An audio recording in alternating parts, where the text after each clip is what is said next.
guys, in this next news story, and it's coming from the Northwest, the discovery of thousands of messages, guns stashed in a shed, and a Mexican drug lord username helped police bring down a pair of EncroChat crooks.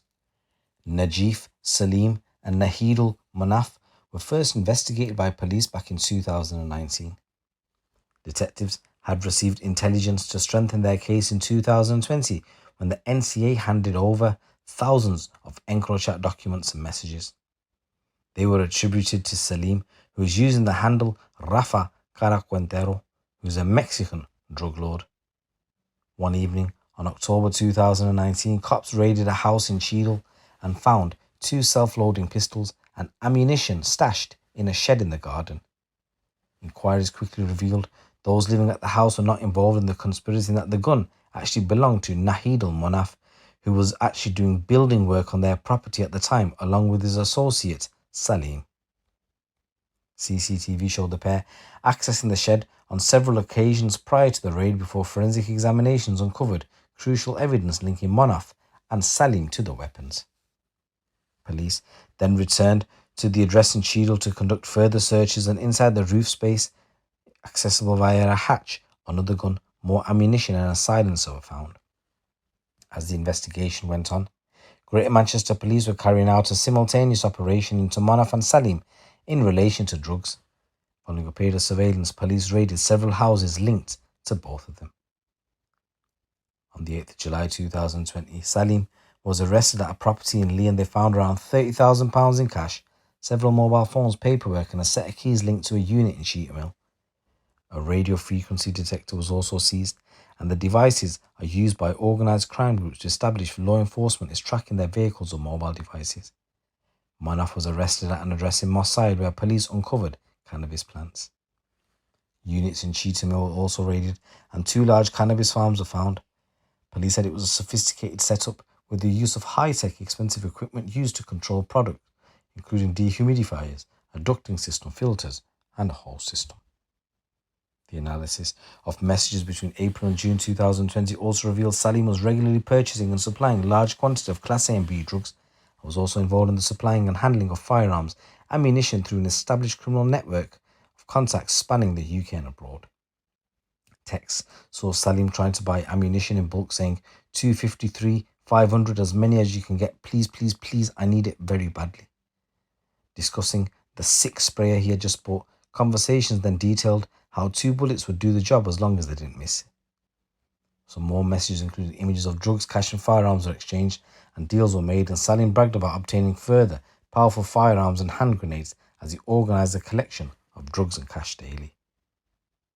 Saleem and Monaf appeared at Manchester Crown Court to be sentenced after pleading guilty at an earlier hearing.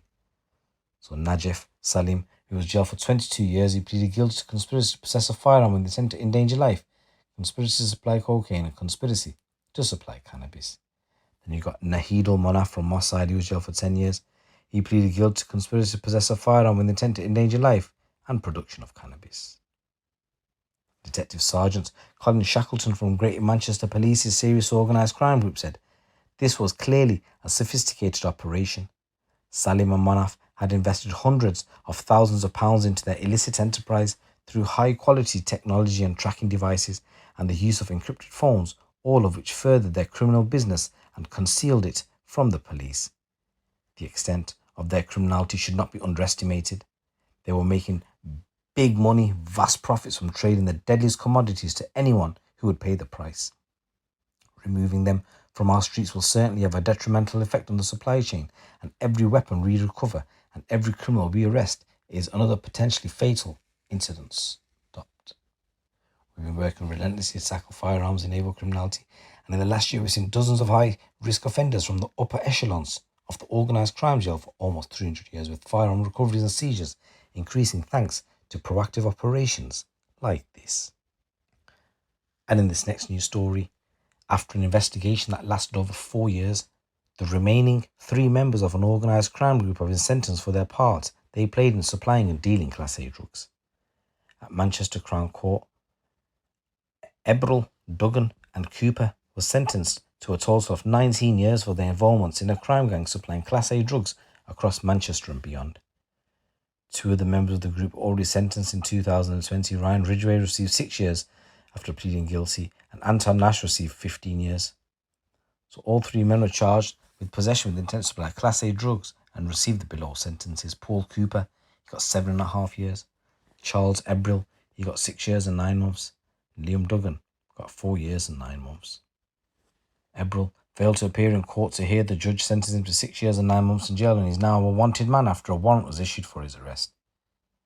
The investigation launched by Stockport's Challenger team in January 2020 started when officers visited Ryan Ridgway at his home address in Cheshire and arrested him on suspicion of possession of Class A drugs with intent to supply. Officers seized around a kilo of cocaine which was found in his kitchen. Paul Cooper and Charles Ebrill, were also present at the address, were also arrested on suspicion of possession with intent to supply. The Stockport Challenger team continued to make inquiries into the group's movement, and through AMPR, CCTV and phone work, found out Cooper and Ebrill had travelled to a KFC in Stoke-on-Trent. At KFC, they met with Nash, where he supplied them with the 1 kilo block. The deal was facilitated on the phone by Duggan, who acted as a middleman between Ridgway, Ebrill, Cooper and Nash. Following the drug deal, Cooper and Ebrill returned to Ridgway's flat and arrived back moments before the police unexpectedly turned up, with Nash returning to the Birmingham area. On the 18th of June 2020, Ryan Ridgway was sentenced to 6 years in prison after pleading guilty to possession with intent to supply cocaine. In June 2020, officers from the Stockport Challenger executed a warrant at Anton Nash's home address in Hales Owen with assistance from officers from the West Midlands Police, and subsequently arrested him on suspicion of being concerned with the supply of Class A. Following a thorough search of his home, a loaded gun and £378,000 in cash were located by officers. A simultaneous warrant was also executed at the same time at an address in Nottingham when Duggan was arrested with the assistance of the Nottinghamshire Constabulary. Both Nash and Duggan provided no comment answers to detectives' questions. Following his release from custody in February 2020, Paul Cooper fled the UK to avoid prosecution. Detective Constable McCarthy tracked Cooper across Ireland, Spain and Portugal, and eventually located him in Suriname with the assistance of the National Crime Agency and Suriname authorities. Cooper was arrested on the 6th of June 2023 and he was found to be in possession of cannabis and firearms upon his arrest. Cooper attempted to mislead the authorities by claiming he was a Ukrainian refugee called Roman Petrov, but he was subsequently deported back to the UK, where he was charged and remanded in custody, awaiting trial. Detective Sergeant Leanne Banks of Stockport's Challenger team said the sentencing that the three men received at court is satisfying news for the investigation team. As a unit, we've worked tirelessly investigating this group's involvement in the supply of drugs not only in Manchester, but across the country. All of the men in this group have had a complete disregard for the law, and their illegitimate enterprise was fueled by their own greed. The seriousness of these crimes should not be underestimated. The amount of drugs they were transporting and supplying are substantial. They were making a lot of money. So guys, here's a couple of stories coming out from the streets of the UK. Once again, if you already haven't done so, please subscribe to the channel. It's your boy GT. Keep it locked, keep it real.